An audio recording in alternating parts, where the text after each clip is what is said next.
A very good morning to all. My name is 𝗖𝗹𝗹𝗶𝗴 and a warm welcome to the Tech Opportunities in Australia webinar. This is part one of our Australia informative webinars, and we will have another session tomorrow at the same timing that covers more on doing business in Australia. Australia is Singapore's longest standing bilateral partner with an open economy, robust regulatory frameworks, and transparent processes. Is an attractive place for investment and international trade. In today's session, our esteemed industry speakers will share insights on why Australia is an ideal location for tech business and investment, cybersecurity landscape and tech partnership opportunities in Australia, and growing Singapore cybersecurity market. We would like to thank our partners, Australian Trade and Investment Commission, Cybersecurity Agency of Singapore, and Enterprise Singapore for making this webinar possible. Before we start the event proper, allow us to share some functions of this webinar. We are making a recording of this session, and it will be available one day after the event on SGTech YouTube channel.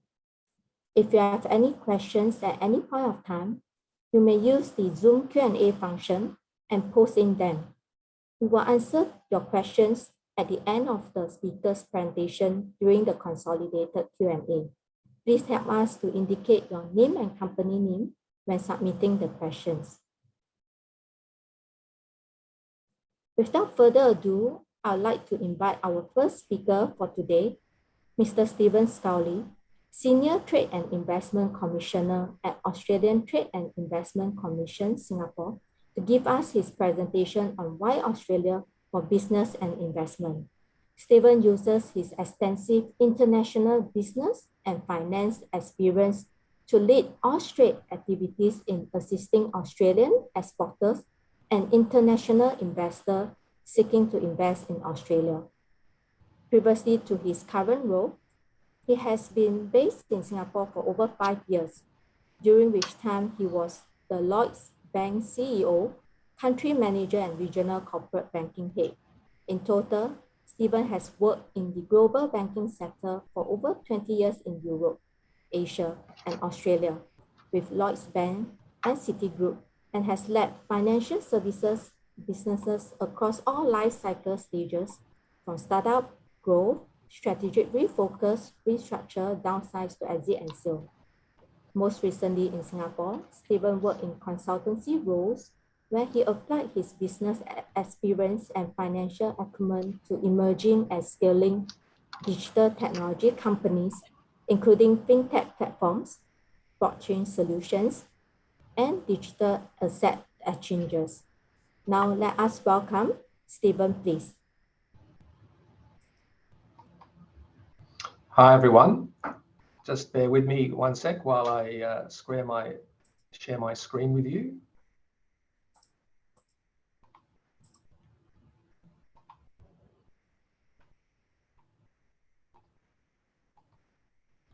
Okay, I trust that's okay.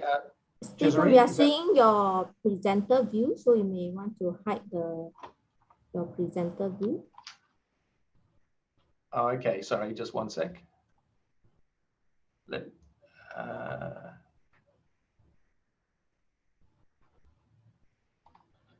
Sorry, I'll just share again. Shared the wrong screen.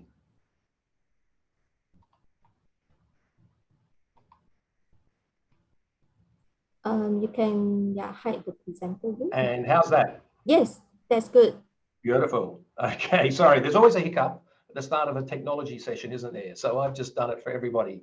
But listen, thank you very much, 𝗖𝗹𝗹𝗶. It's a pleasure to be here, and really would like to thank SGTech, Enterprise Singapore and CSA for putting on this webinar. And I look forward to sharing with everybody on the call about why Australia for digital technology. 𝗖𝗹𝗹𝗶, you've probably introduced me in much greater depth than I would have liked, but I won't go into any more of my background. So my particular presentation now is going to focus on 3 areas. One is I guess sharing with everybody that Australia is a global leader in digital adoption. And also Australia has a thriving technology sector. And because of these two factors, Australia does offer extraordinary opportunities in the tech sector and is a great next step for Singaporean tech companies.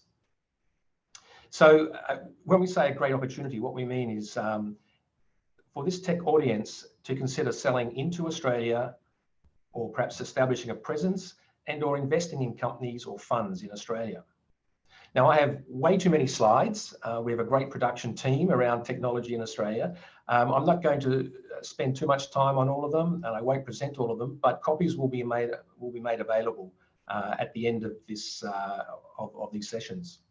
So if we move on, first of all, we'll pick up the idea about digital adoption and where Australia sits. So there's many of these types of indexes that have been put together. This particular one is put together by Cisco about digital readiness, and Australia is in that top echelon of digital ready countries. Clearly, Singapore is number one, so we're not out stealing Singapore's position, but it's really then where to next for Singapore companies. Now, in this pecking order, we have the US, we have Switzerland, Netherlands, Nordic countries. But I think Australia is so geographically close to Singapore, and as 𝗖𝗍𝗍 mentioned, so politically close to Singapore, that for companies looking to really establish in a developed market, Australia is your most, the easiest next step in many particular ways. I'll just highlight this scoring about digital readiness covers 7 indicators. They're about business and government investment, startup environment, the ease of doing business, human capital, technology adoption, and infrastructure and basic needs. Now, in this presentation, I'm going to pick up on a few of those points and hopefully give you some statistics, some data that actually support our ranking here. This index also highlights that Australia is ranked 8th for human capital in the number of highly skilled people in the labour force we have to support digital innovation. And we're also ranked number 6 in terms of the startup environment, which may surprise many, which was based on new business density, patents granted, and trademarks registered, and venture capital investment and availability. So moving on. The COVID pandemic has accelerated digital adoption, I think, across many countries, including Singapore. It's been estimated that in Australia that we've vaulted forward 5 years in terms of consumer and business digital adoption over the last 2 years. So now almost 9 in 10 Australian businesses have adopted new technologies during the pandemic. Now, there's a lot of figures here. Just to pick out a couple, IT spending in Australia is expected to reach 117 billion in 2022. That's a 13% yearly increase. Now, that's a big market for international companies to go after. Most of the spending will go into IT services, which is predicted to reach over 41 billion, which is an increase of 12% over last year. Software will see the most growth with a 21% increase to 29 billion. So as you can see, there's a great accessible market there in Australia. Some digital adoption data points are 83% of SMEs use single touch payroll to lodge their returns with the Australian Tax Office. And Australia is ranked 2nd globally in the percentage of SMEs making e-commerce sales.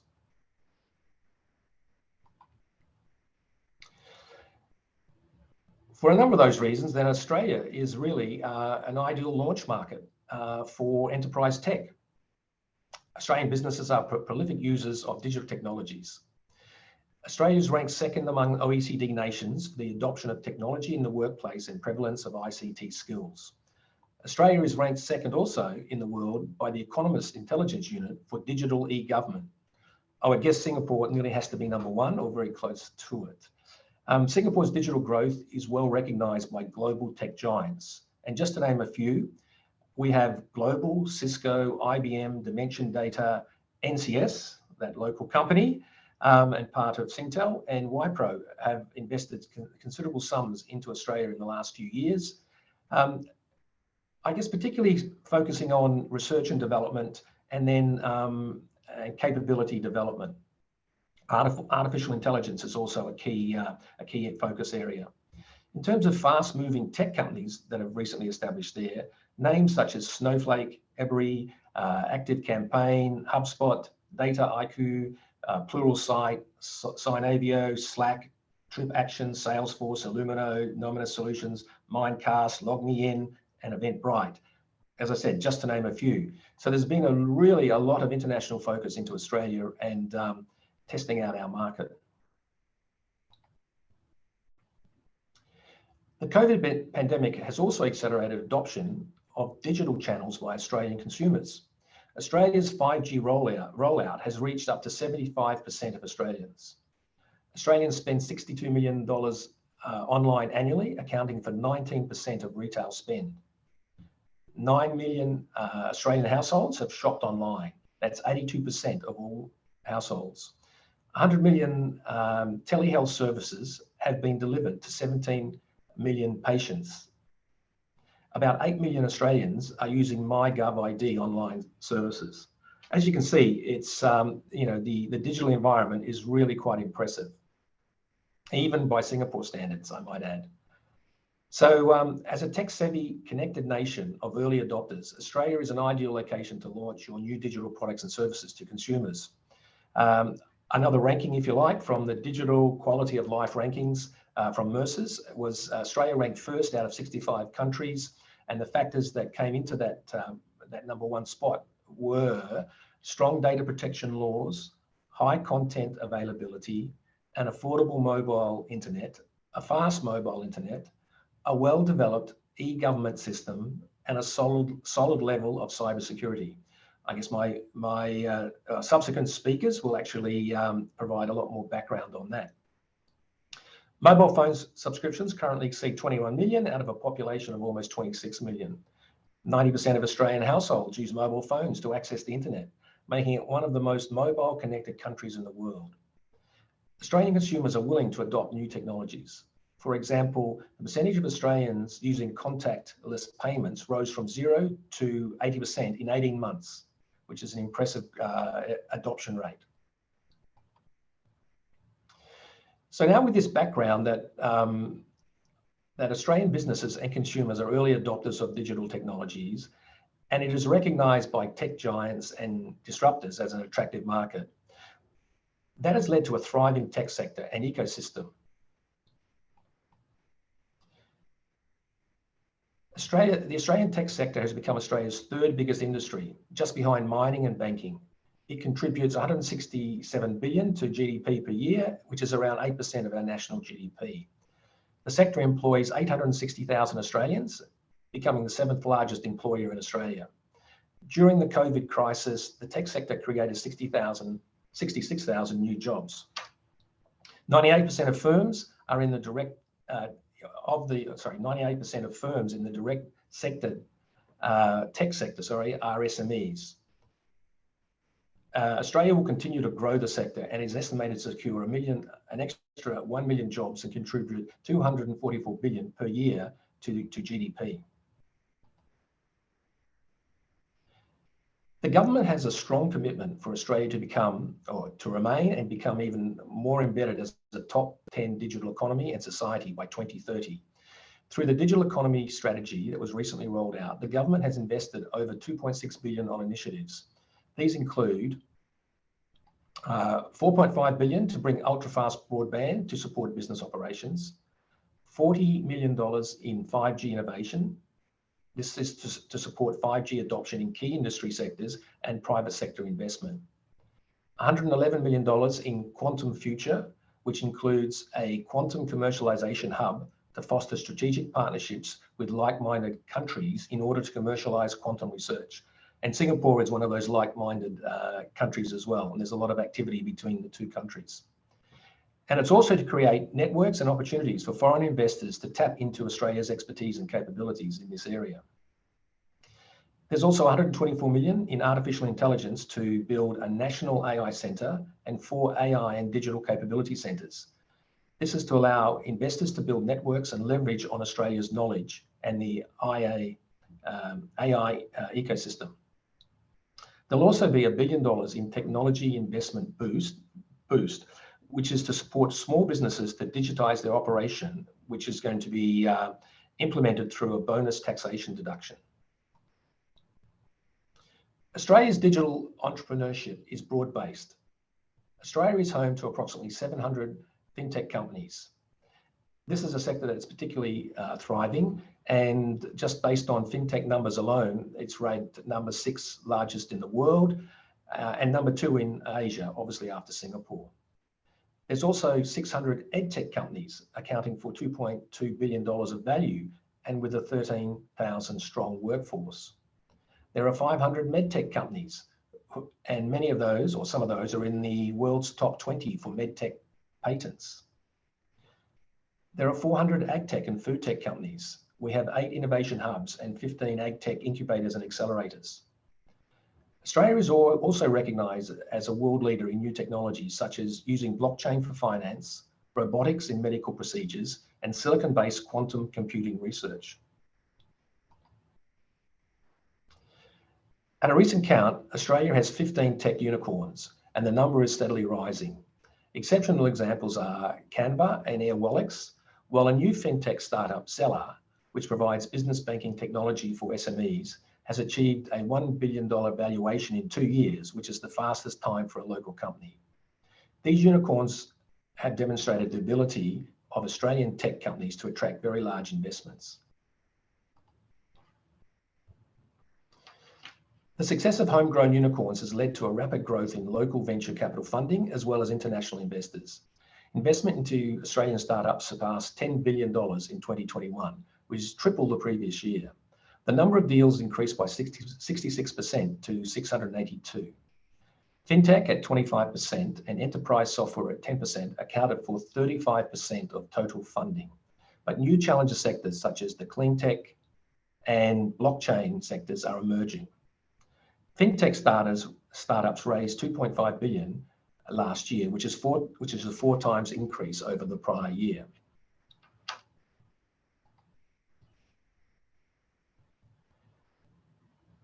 So as outlined in the previous slides, the early adoption of digital technology by businesses and consumers has resulted in a thriving tech sector in Australia.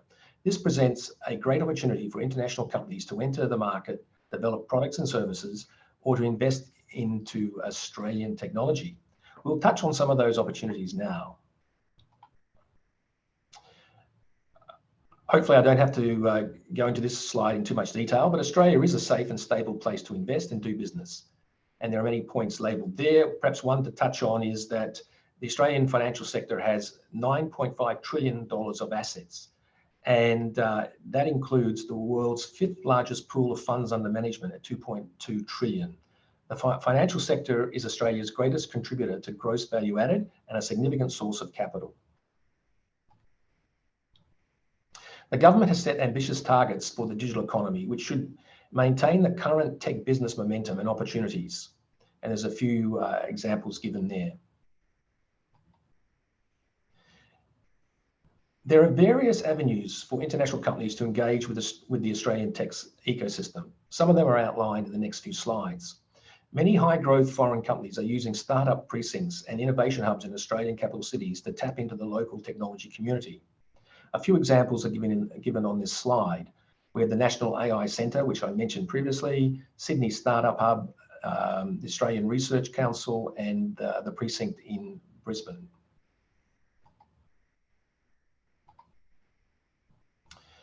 Australia has key traits that bolster the ability to create, develop, and commercialise new digital technologies, making the country an ideal partner for R&D, co-developments, and innovation. Some of the points labelled on this slide are collaborative community working to solve real problems, respect for IP rights, which I've mentioned previously, 𝗖𝗹𝗹𝗶𝗀 and 𝗖𝗹𝗹𝗶 Data 61. 𝗖𝗹𝗹 is our equivalent to A*STAR. Cooperative research councils and the Australian Research Council and Centres of Excellence. There are incentives for investors. However, this is quite a complex topic and it's nearly worth a separate discussion by itself. There is a lot of detailed information on government websites and tools of how to navigate this rather complex issue. Austrade can assist you with this.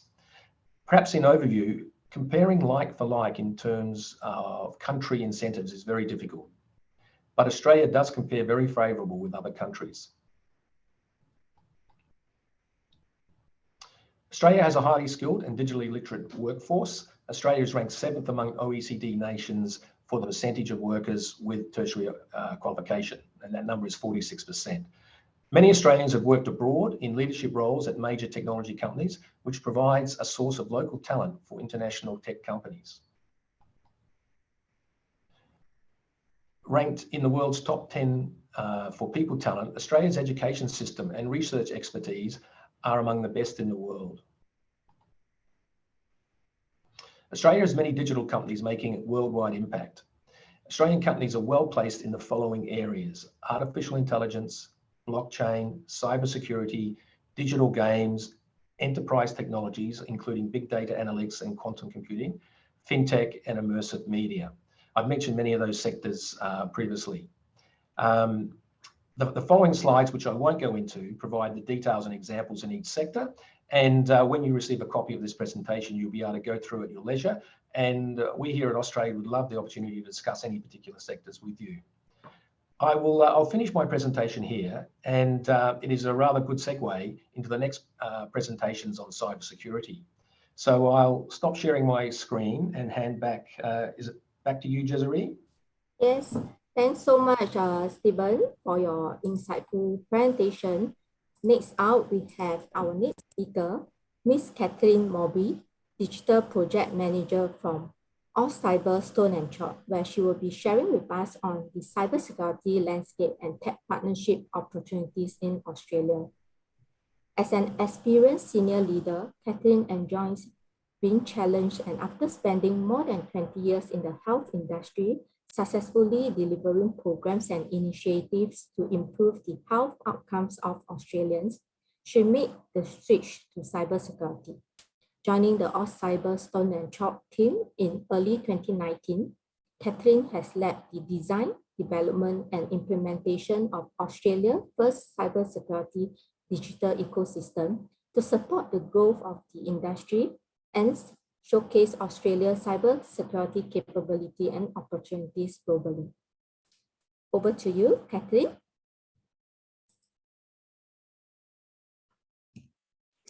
Thank you, 𝗖𝗍𝗍, and good morning to everybody. I'm just going to bear with me while I share my screen.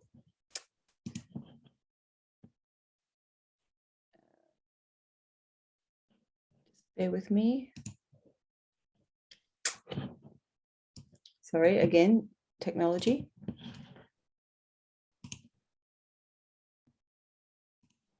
Okay. So I'm hoping that you can now actually see my correct screen. Is that correct? Yes, that's good. Great, wonderful. So as I said, thank you and good morning to everybody. And thank you for inviting us to be part of this webinar. So I'm going to be providing a bit of an overview specifically around the cybersecurity landscape in Australia, including the trends, the predictions, and some of the areas where there may be opportunities for companies such as those in Singapore. So I'm going to start with a bit of a short introduction or overview of 𝗖𝗹𝗹𝗶 and Stone and Chalk for those of you that may not be familiar with these organisations. So 𝗖𝗹𝗹𝗶 stands for the Australian Cybersecurity Growth Network, and it was established in 2017 as one of the federal government growth centres. And as the name suggests, its purpose is to grow the cybersecurity sector within Australia. So to do this, it is focused on supporting startups and scale-ups in various ways to access opportunities both locally and overseas to grow their businesses. It's established a national network of nodes in most states and territories and working with the state and territory governments very closely as part of that network. It's delivered and managed the Project Funds Initiative, which has been $15 million over a 3-year period to support the cybersecurity sector companies to develop and grow their ideas.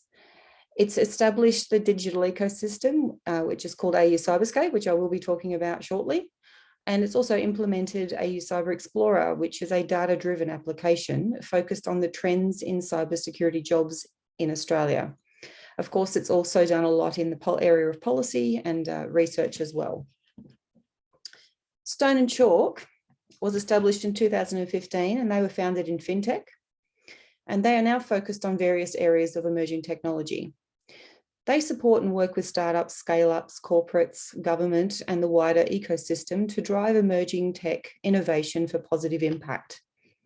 They have innovation hubs in Sydney, Melbourne, and Adelaide, and they're about to launch a new scale-up hub in Sydney very soon, I think in July. They have a network of over 600 resident founders, mentors, investors, and industry and government partners. Stone and Chalk and 𝗖𝗹𝗹𝗶 started working together in partnership in 2020. And together they are focused on transforming Australia into a sustainable, technology-driven economy.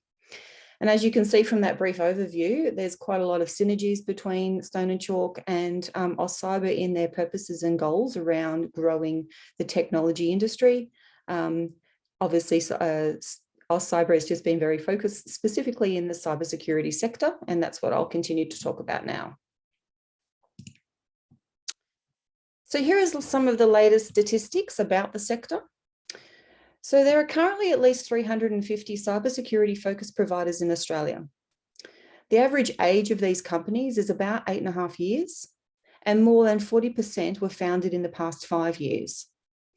The workforce grew by 4,000 people over a 3-year period.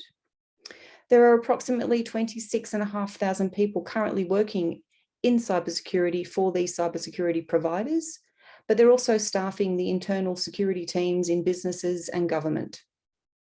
The demand for cybersecurity has been growing rapidly. The sector revenue grew by an average of 8% each year between 2017 and 2020. That's $800 million over 3 years. So it grew from 2.8 billion in 2017 to 3.6 billion in 2020. The number of cybersecurity companies selling their products and services overseas or within Australia, but outside of their regional area, it does vary across the states and territories based on what type of products and services they're offered, and obviously the, I suppose the age of that company and their ability to grow. But nationally, approximately 43% of cybersecurity companies are currently exporting overseas. And there's only about 55% of cybersecurity providers established within the last 5 years in Australia that are actually selling to the government departments and agencies. So there's clearly an opportunity there. So as I was mentioning before, 𝗖𝗹𝗹𝗶, to support the growth of the sector, 𝗖𝗹𝗹𝗶 developed 𝗖𝗹𝗹𝗶, which is Australia's first national cybersecurity digital ecosystem. 𝗖𝗹𝗹𝗶 was launched just over a year ago in March 2021 to showcase Australian cybersecurity capability and opportunities globally. It has been designed as a one-stop shop for businesses, government, investors, and individuals to better understand cybersecurity and what their possible cybersecurity needs might be, to learn about the career pathways, to explore the Australian sector, and to connect with cybersecurity providers and capability within Australia. There are currently 270 cybersecurity providers listed on 𝗖𝗹𝗹𝗶, which I believe is the most comprehensive list of cybersecurity providers in Australia. We are continuing to develop the content and functionality on 𝗖𝗹𝗹𝗶, and you will notice new information and features being introduced over the coming months. The reason I wanted to talk about 𝗖𝗹𝗹𝗶 as part of this presentation today was to show you how you could engage directly with Australian cybersecurity providers through 𝗖𝗹𝗹𝗶 and explore potential partnership or collaboration opportunities. 𝗖𝗹𝗹𝗶 is more than just a directory of providers. It's a marketplace where businesses or customers of all kinds can look at the cybersecurity products and services offered by Australian providers and connect with them to partner, collaborate, invest, or engage their services. As part of the development of the digital ecosystem, cybersecurity definitions and product and service categories were created as a standardized approach that were applicable for Australia, but also supported by international alignment. The main categories incorporate the University of Bristol UK's Cybersecurity Body of Knowledge Guide, CyBOK. Part of the reason for doing this was to be able to identify any gaps in capability across the sector, but also to make it easier to find cybersecurity providers that have the type of capability that your business or your customer may be looking for.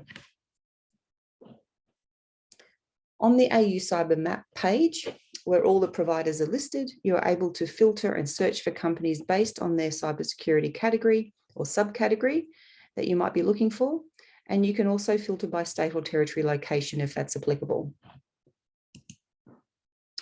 You can review the list of providers based on any of the filtering that you might have done on the map below. So you'll see a list of companies below the map. And then you can choose to look at their full profile and where you can then also contact them via their contact form directly. Each profile provides an overview of the business and their business solution, as well as a full list of the products and service categories that they offer product or services in, and also whether they provide any skills development or training.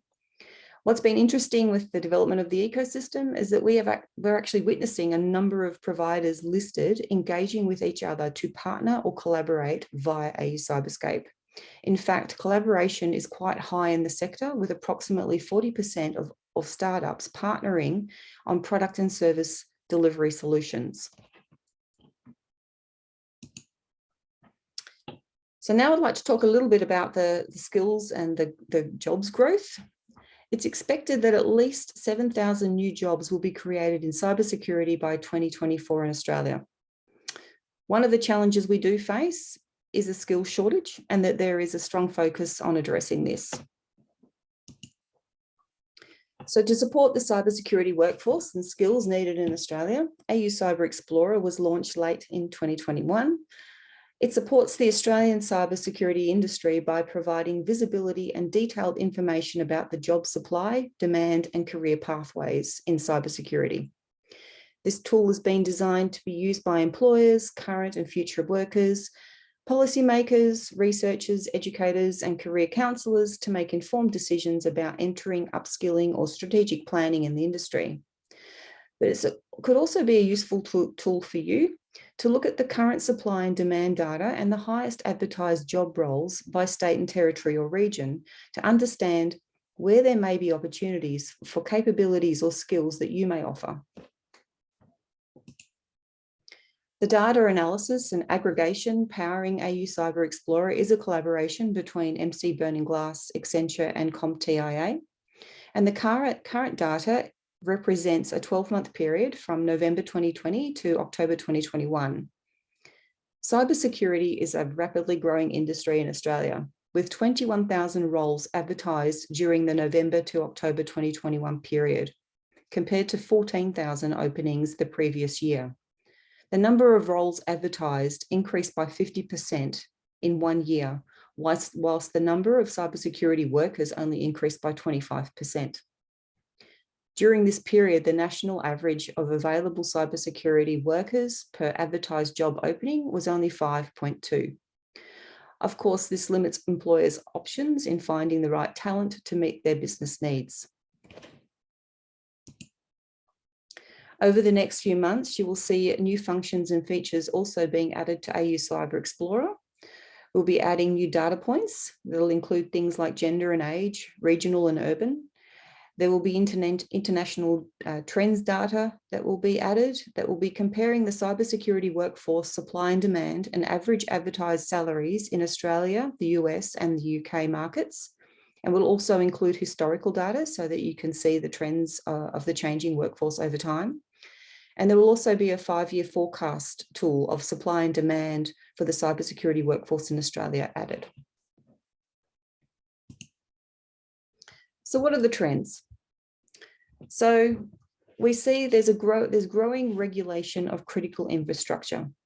Late last year, the Security of Critical Infrastructure Amendment Bill was passed by the Australian Parliament. This bill introduced additional security obligations for critical infrastructure providers, including the requirements to have documented risk management plans and to adopt additional requirements, including reduced reporting deadlines for cyber incidents, for instance. There's also an increasing focus on supply chains. In 2021, the Australian government released critical technology supply chain principles aimed at encouraging the private sector, amongst others, to really think carefully about the vendors that they're engaging with and to conduct appropriate due diligence. Now, these principles are voluntary, but they are likely to be referenced or used by the private sector when they're making the decisions around who they're going to be working with. And there's also a renewed focus on skills. As you just heard me say, we obviously need more skills. So there is a focus on skills, and the government has allocated $70 million through the Cybersecurity Skills Partnership Innovation Fund, which we call SPIF, for skills projects with co-funding requirements with academia and industry to bring those projects to life. And lastly, I want to mention a recent announcement as part of the federal government budget announced in March this year. They announced the most significant single investment is being made in the Australian Signals Directorate in 75 years. $9.9 billion is being invested over the next decade in new national cyber and intelligence capabilities. It's known as 𝗖𝗹𝗹𝗶𝗴𝘀, and there is a slide there to just show you a little bit about where that money is focused. And it will substantially increase the Australian Signals Directorate's offensive cyber capabilities, its ability to detect and respond to cyber attacks and introduce new intelligence capabilities. It will also create over 1,900 new jobs, almost doubling the Australian Signals Directorate's size. You can find out more about 𝗖𝗹𝗹𝗶𝗴 by visiting the website. So I'm going to be ending my presentation there, but what I've done is included some of the links to some additional reading for you, and hopefully that will be useful information. And if you'd like to contact us, we're more than happy to engage with you. Please contact us through that email address for more information. And again, thank you very much for today. Thank you so much, Catherine, for your presentation. A reminder to all participants, right? If you have any questions, right, do use the Q&A function to submit them. We will address to the question after all the speakers' presentation, right? Our next speaker is Mr. 𝗖𝗹𝗹𝗶𝗀𝘀, Director, Ecosystem Development at Cybersecurity Agency of Singapore. He will be presenting on growing Singapore cybersecurity market.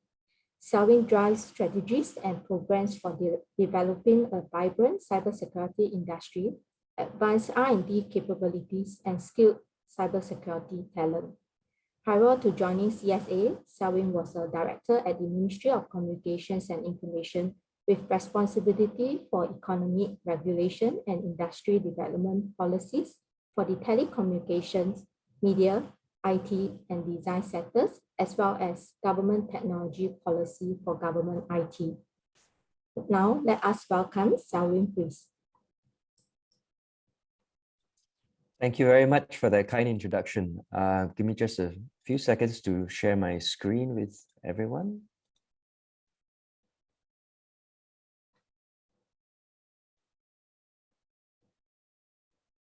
Yep. So I'm going to be quite quick with this presentation because ultimately, I think what we're all interested is to get to know more about the Australian market.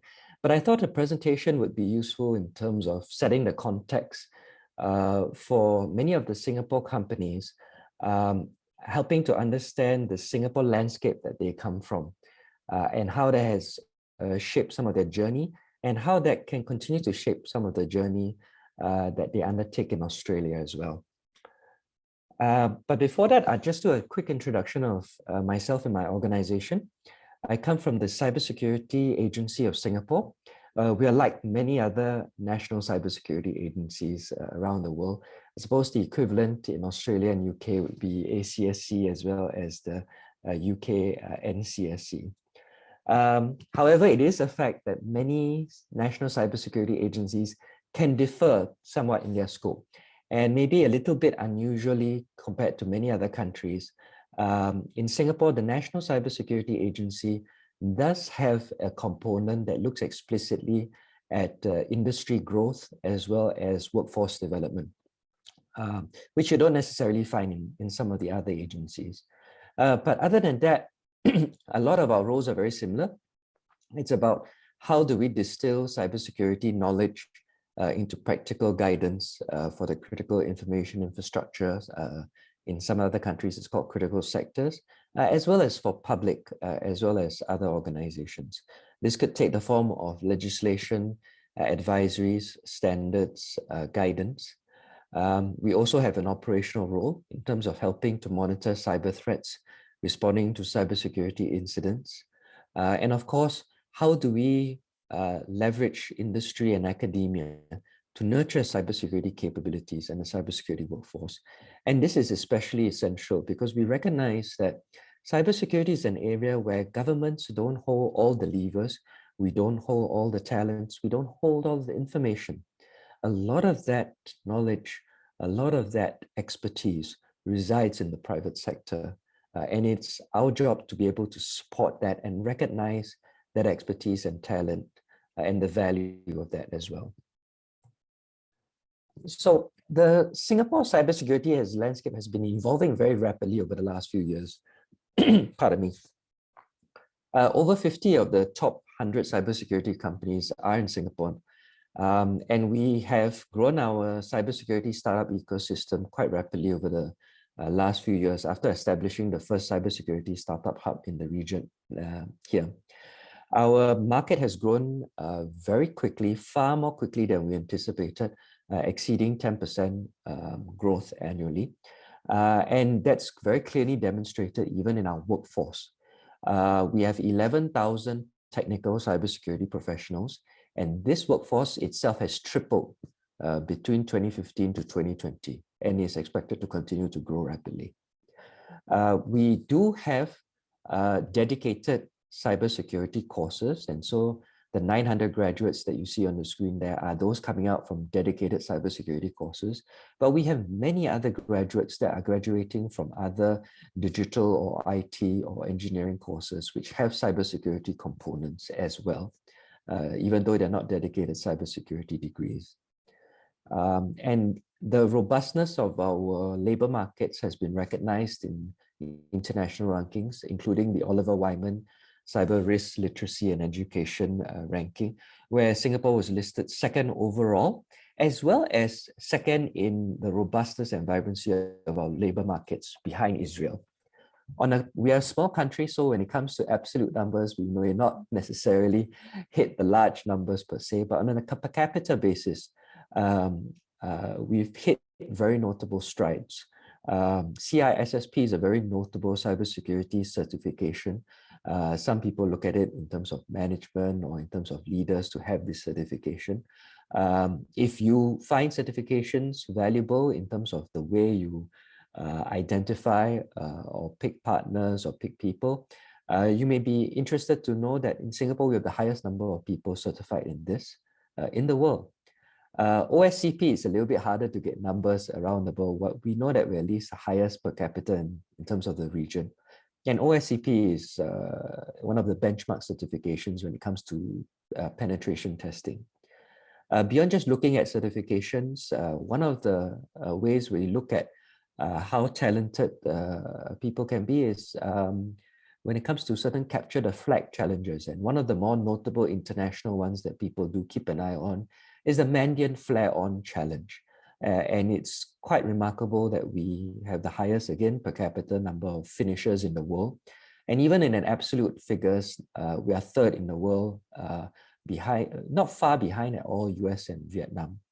And so this speaks to the cybersecurity journey that many of our companies, as well as our professionals, have been going through in the recent years, where we've experienced strong growth. And this strong growth in Singapore's cybersecurity market has also resulted in a lot of interest in our companies to not just grow in Singapore, but to grow overseas as well. But beyond that, we recognize that cybersecurity is an area where it's not just about the usual competitors as well as customers. Let's face it, in cybersecurity, the adversaries often set the pace. And so what we do in CSA in Singapore is we encourage end users or key organizations to think ahead. not just procure the best in class or the best solutions that they can get right now, but also to think ahead and identify what are the challenges that they think are coming in the next 1, 2, 3 years ahead. And if they can find solutions in the market, that's fantastic. But oftentimes we find that they aren't able to find such solutions in the market. And so what we do is we encourage and incentivize such end users to frame their concerns, their problems in the form of challenges. And we work with them to put out these challenges, and we work to source for people to solve these challenges from around the world. Through that, we've found that actually many Singapore companies have been able to rise to meet these challenges as well. Sometimes they need to partner with other companies. Sometimes we have companies from overseas coming to Singapore to solve these problems as well. But we have had several graduates from this program that have successfully served many Singapore government agencies, as well as many other notable organizations in Singapore. And so you will see on the bottom left-hand corner of the slide, you will see a variety of government agencies that have participated in this program, have worked successfully with end users from Singapore, companies from Singapore, to meet those challenges, to have solutions that are not readily available in the market to address those concerns. Those include the Defense Ministry, the Health Ministry. You will see notable end users from the energy market, the healthcare sector, our healthcare IT authority as well, our port and maritime sectors, our energy sectors, property developers that have been undergoing digital transformation as well as our media sector. And these have created notable projects, notable products as well. And so you'll see, for example, at the top on the right-hand side, bottom right-hand side, you will see Flexon being one of the companies that has come up with the world's first SSD embedded with AI cybersecurity capabilities, basically infusing cybersecurity protection at the firmware level. And so it can react much faster and more directly to ransomware threats. We have a variety of other companies, 𝗖𝗹𝗹𝗶, Power Automation, and Acronis, that are able to help when it comes to either threat simulation for OT type systems, operational technology systems, or engineering systems, or when it comes to the transfer of data.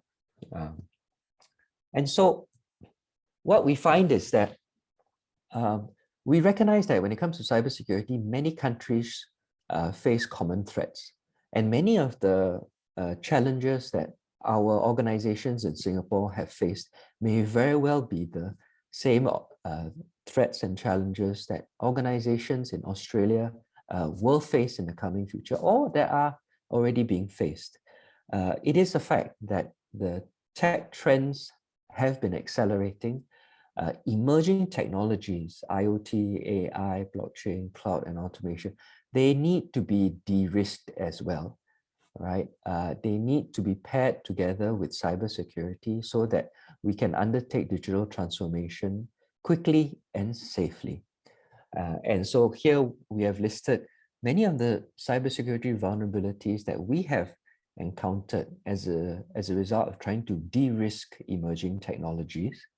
And on the right-hand side, you will find a list of notable Singapore cybersecurity companies that have been that are able to solve these challenges in various sectors, whether it comes to identity and access management, data protection, application security, managed security services, or other professional services, and so on. What does this mean for you?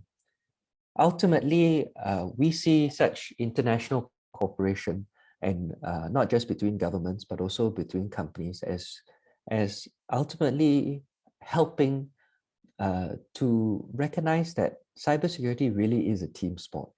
And that means that companies may find value in coming together, matching together, whether it's Australian service providers together with Singapore service providers, or Singapore companies partnering with Australian channel partners to be able to solve the problems that organizations in both our countries face. I would also like to take the opportunities to share, like what I said earlier, we do put out innovation challenges, and we do global sourcing to find companies from around the world that are able to solve the problems of our companies in Singapore. The graduates that you'll be seeing from Singapore have met those challenges, but we recognize that there will be more challenges to come. We will continue to put out these innovation challenges, and we encourage Australian companies that think that they can solve these problems, these challenges, to participate in our annual innovation call as well. And finally, there are, of course, many Singapore companies that are participating in the business matching session, part of this series, but there are also those who are not.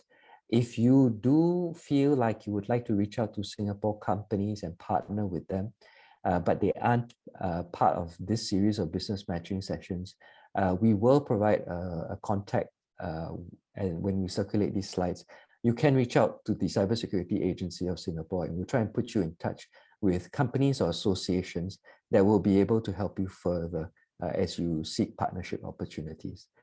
Thank you very much. Appreciate the time to be able to talk with all of you today. Thank you, 𝗖𝗹𝗹𝗶, for your presentation.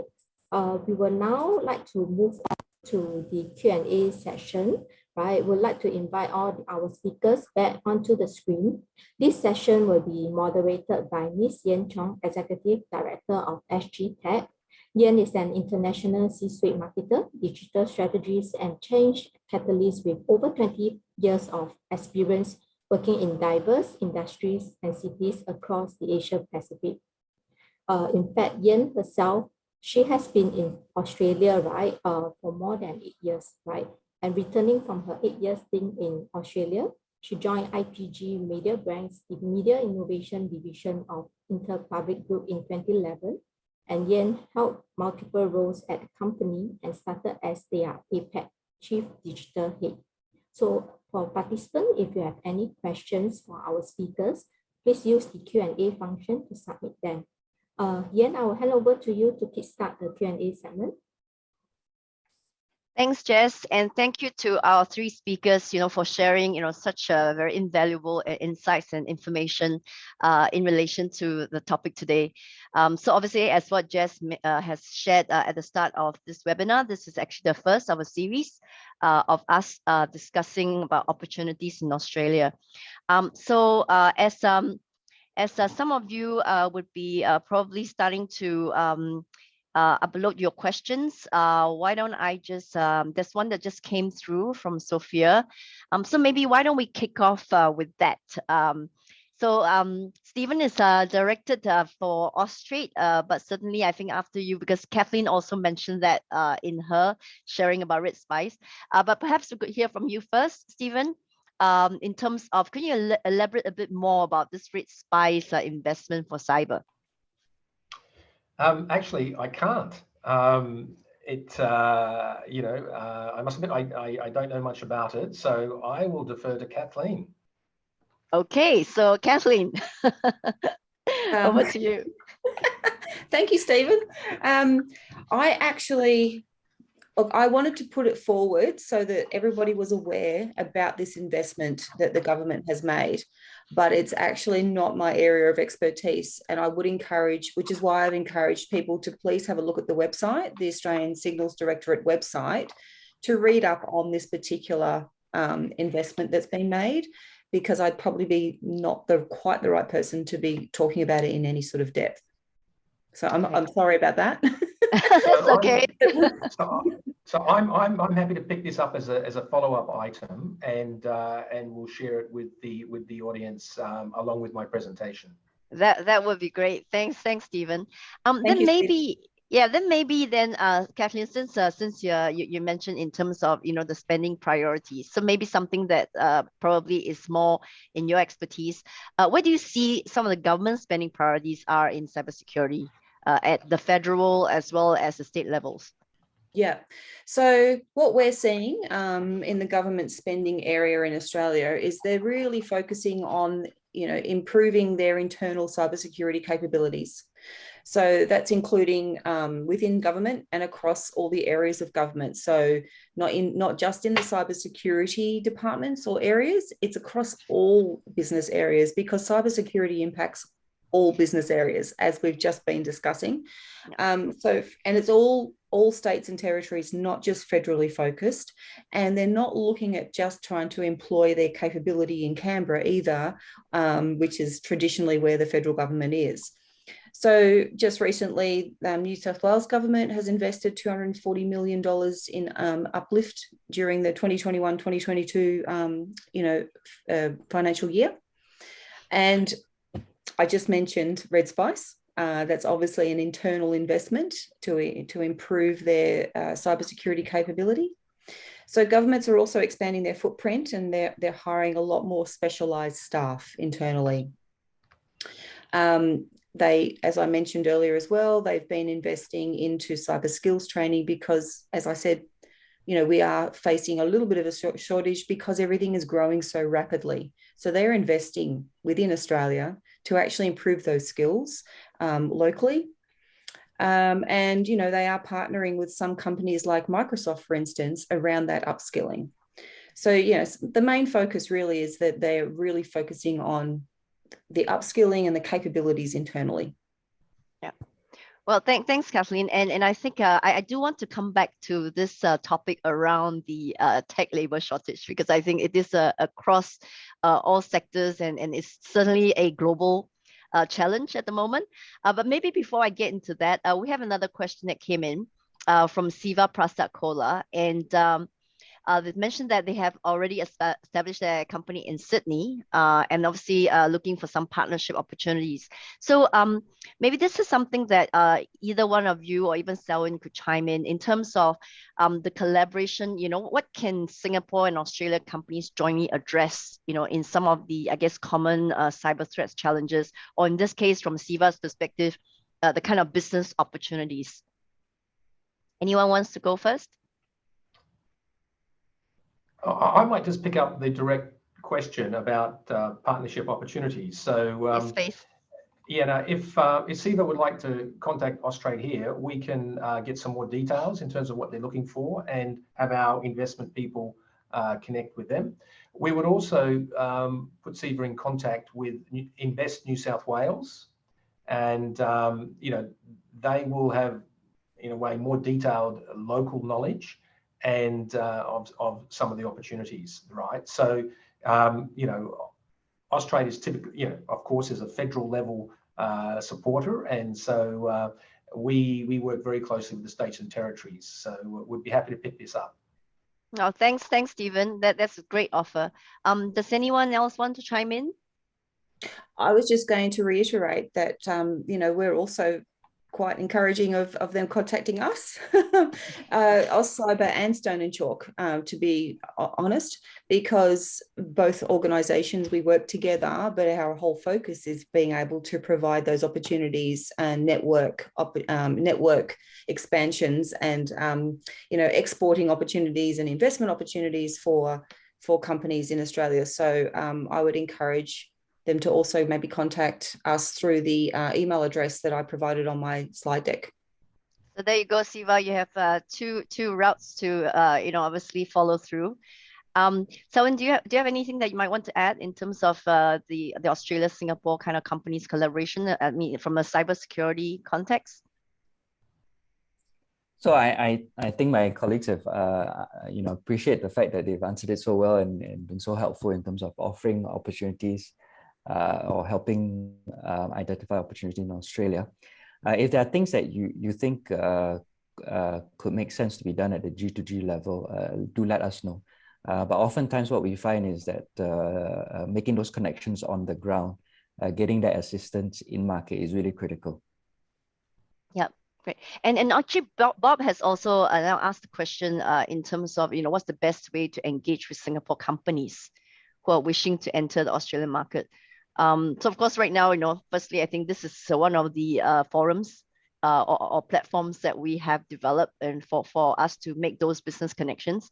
And of course, Stephen has also mentioned, from an Australia perspective, there are a lot of other opportunities there and other companies. They're also, basically a community of companies, and of course, Kathleen's company as well.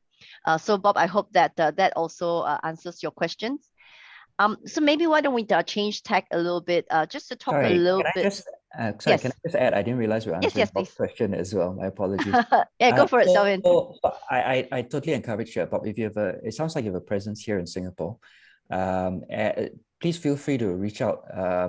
If you would like to be on this webinar, either you could reach out to our SGTech colleagues, or you could reach out to CSA as well. I can have one of my colleagues contact you or get your contact information after this seminar. And we'd be happy to see what kind of companies your Singapore companies you're interested in. I would say SGTech has a kind of a directory or listing of Singapore cybersecurity and data protection companies as well. So if you're just looking very broadly at that, that's one possibility. But if you have more specific requirements in mind or objectives in mind, please feel free to reach out to us, and we'll see how we can put together a list of companies or invite you to one of the association events, put you in touch with many of the networks or the communities that we support, that we fund, in order for you to be able to meet the right companies or the right people. Yeah, well, thanks, Xiao-Yin. In fact, thanks for flying the SGTech flag on our behalf. So as what Xiao-Yin has shared, Bob, SGTech, we do have over 1,000 companies, and in which we actually have a cybersecurity interest group. And they obviously a community of cybersecurity companies. So that's also a good place for you to, I guess, engage with us. And basically, kind of build up your contacts from there. So again, we also welcome you to contact us as well. Thanks, Xiao-Yin. So perhaps we could change gears a little bit, because I do want to actually maybe dive a little bit more into the kind of the attributes that make Australia stand out, which Stephen has shared in his deck. So I would say, Stephen, would you be able to share, what in your view are the top 3 attributes, that will actually make Australia a very attractive trade and investment destination for our companies? Okay, thank you for that. Well, I guess I'll pick up on a couple of points from the presentation. One is just it's a stable government politics. It's a nice place to go and work, and it's very close to Singapore, and so it's in the near enough the same time zone for some of the regions. So that itself, it's a developed market, right? And so if Singaporean companies are working on solutions and products for an undeveloped market, then that's a different story. But if you're really looking to take on the world, the developed world, Australia is a very good test and learn market, right? Before branching off to the US and to Europe, there's just that proximity and sort of it's an ideal test market. Then we've also outlined that just the environment on the ground. It's a nation full of early adopters. That there's a really dynamic ecosystem that is welcoming. So that's probably the second point. And the third point I'd say is, there are incentives and government initiatives to take part in, and perhaps not just at the federal level, but also at the state level, because there is a healthy competition between the states to attract companies into their region. So I think they're probably the top 3. Great. Thanks, Stephen. I mean, certainly as we've heard from your presentation, I mean, there's definitely a lot of different factors as well, that actually would make Australia very interesting, or rather a very attractive destination for investment. So in that sense, then, Kathleen, where would you see are the largest areas of growth, in terms of the Australian cybersecurity market? So in terms of roles, it's security advisory, risk advisory is basically an area of growth. And with that, consulting in that area. So when you're looking at some of what I presented around the skills and the workforce issues currently that we're facing, and some of the investment that's being made around, risk assessments and things like that, or risk management plans, there's potentially an opportunity and growth in that area of consulting in that risk management area.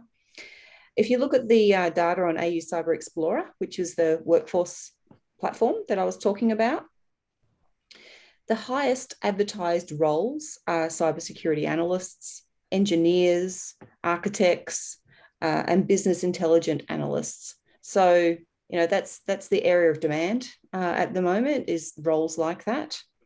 And if you look at 𝗖𝗹𝗶𝗀𝗀𝗋, now I manage that ecosystem. So I've been watching it grow since the time we've launched it. And there is definitely a growth and ongoing growth in the establishment of new cybersecurity companies.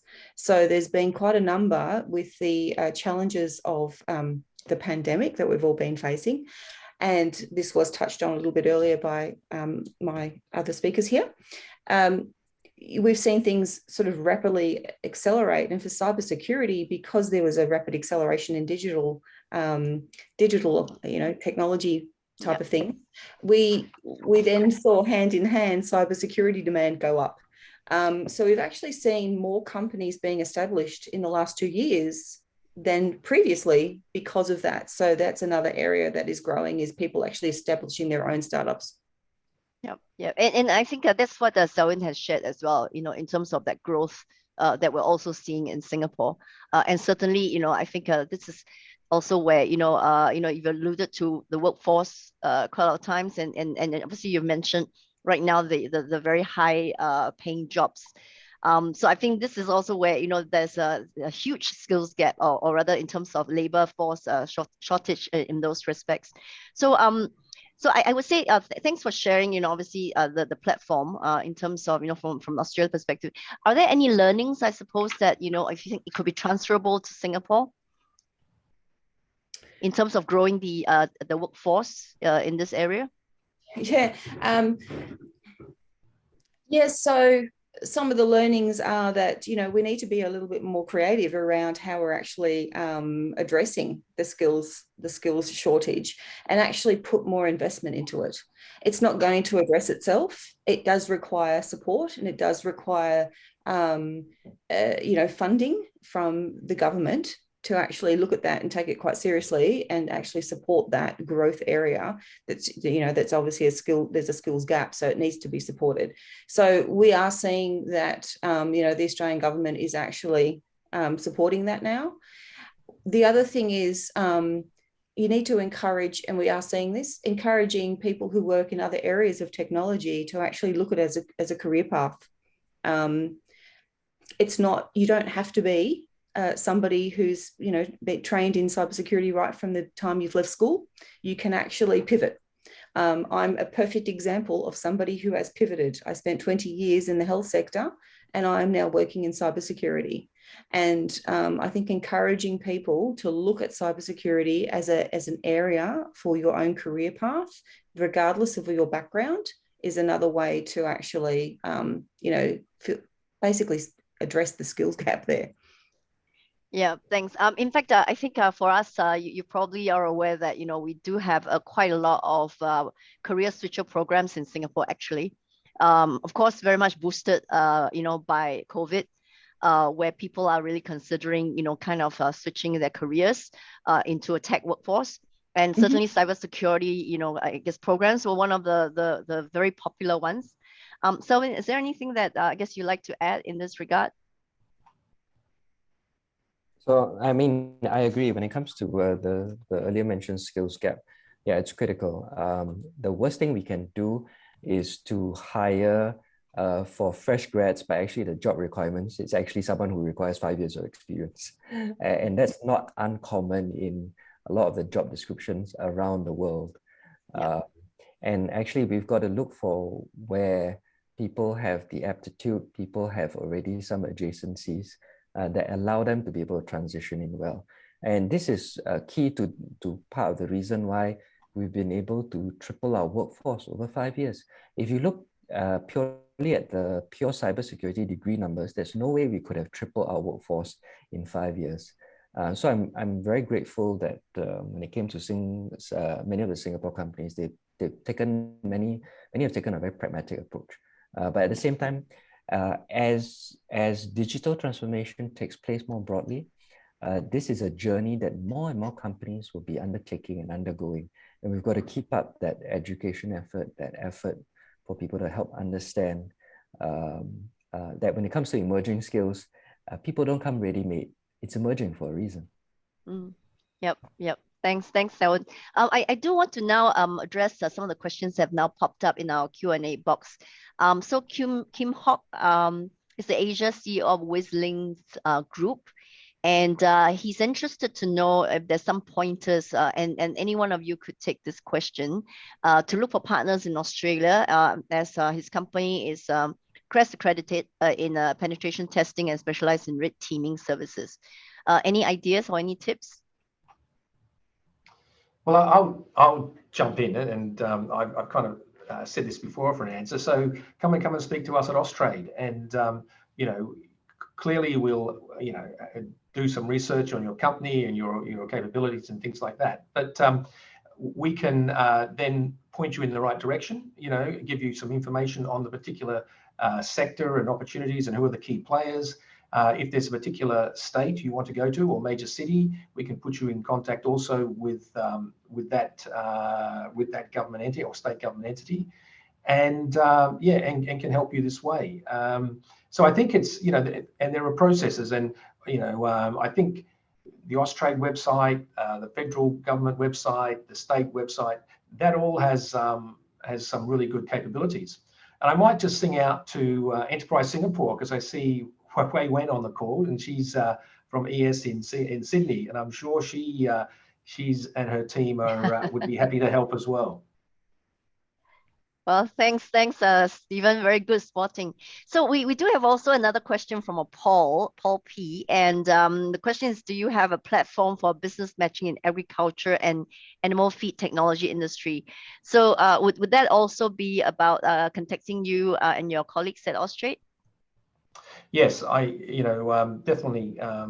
Clearly, agriculture is one of Australia's primary industries, preeminent industries, where we have significant world leadership in technology and things. So any sort of technology around that would be most welcome, and we can point you in the right direction. Right. Thanks, Stephen. So there are two questions that came in from Lily. One of them I'll answer here, where she asked about in terms of SG company joining SGTech. So yes, JV companies can join us as well. So Lily, I will send you a contact so that you can contact us directly, and then we can take it off with you from there to see how we may onboard your company to join SGTech. The other question Lily has is about any restriction to employment passes in Australia if they were to allocate their employee to Australia. Okay, so I can pick that up one, and I will say, of course, there are. I think every country has their own requirements. But one of the things that, and in fact, I would encourage Lily to join tomorrow's session, because Kendall Draper, who's joining that, is from Home Affairs, and this is her area of specialization, and she'll be able to give you quite a specific answer. But it is an area of focus that the Australian government is making sure that investors can get the skill set and the head office staff of companies who are investing in Australia to have the ability to move down to Australia for a certain period of time. And I'll say, in terms of building up our skill base, I mean, Australia's doing very similar things to Singapore, focusing on STEM graduates, industry working very closely with universities to make sure those skills can get up to speed as quickly as possible. But one of the things that's more has more momentum now is the ability for people with special skills to enter Australia. So there are some special visa programs around that, and that's one way to jumpstart, if you like, the lag from hiring and training up STEM graduates. Great. Well, thanks, Stephen. I guess let's see if we have other questions that popped up.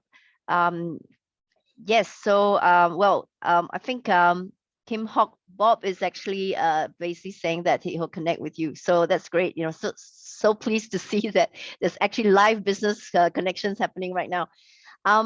So Roy has a question. Also about them having a local presence in Asia Pacific region. So I think it's very good to see that, you know, actually a lot of people joining, you know, our webinar this morning has definitely a lot of very keen interest to connect with one another and to explore business opportunities.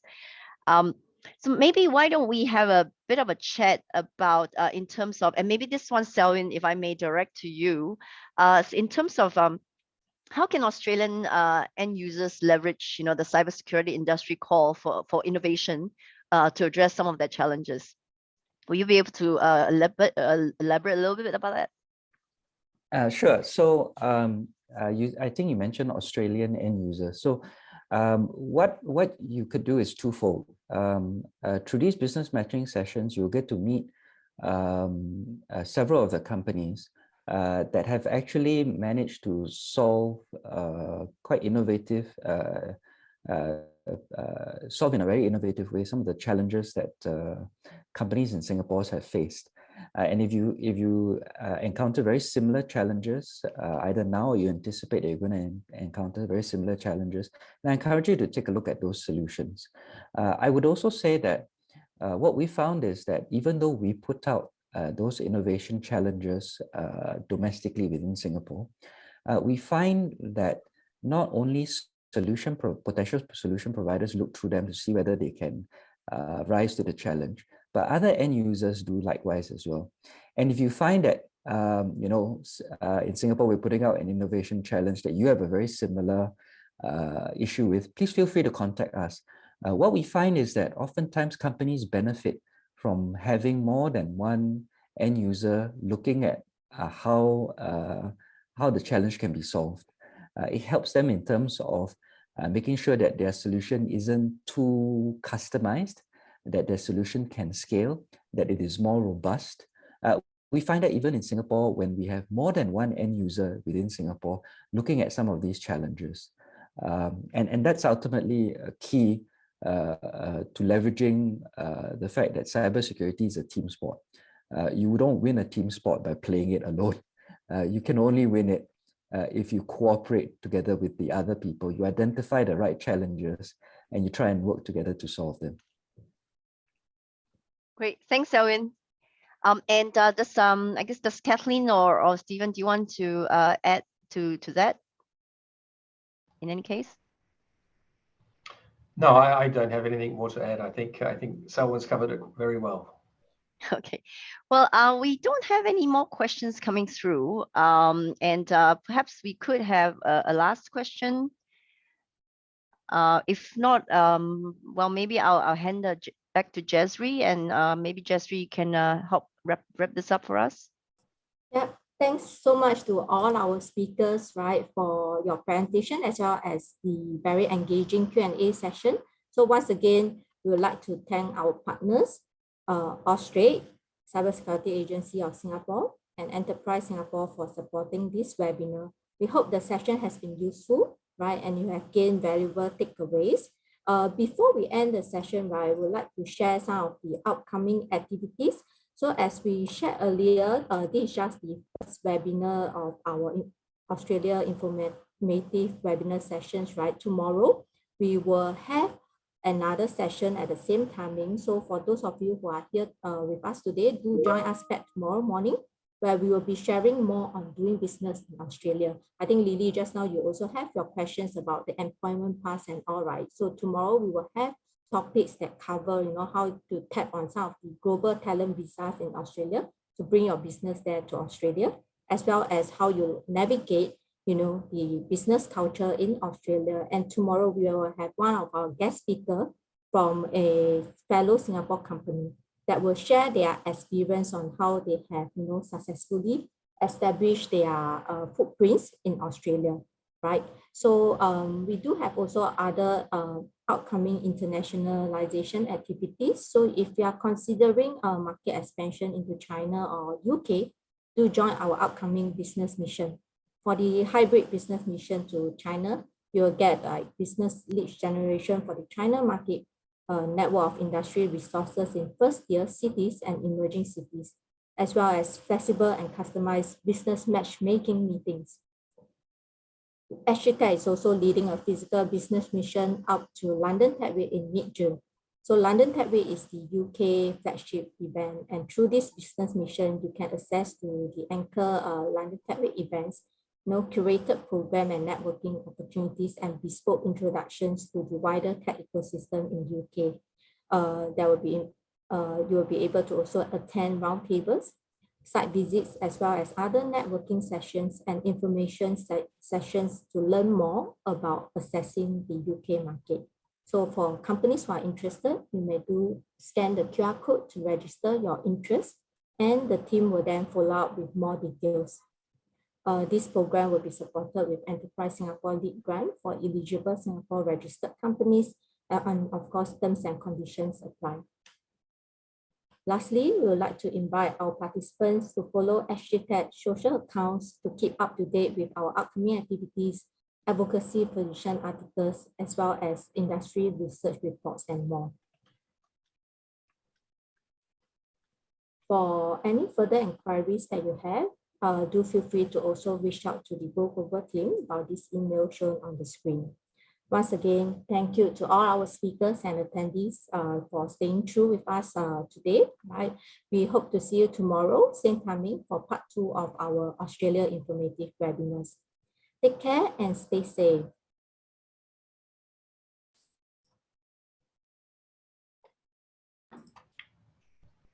Bye, everyone.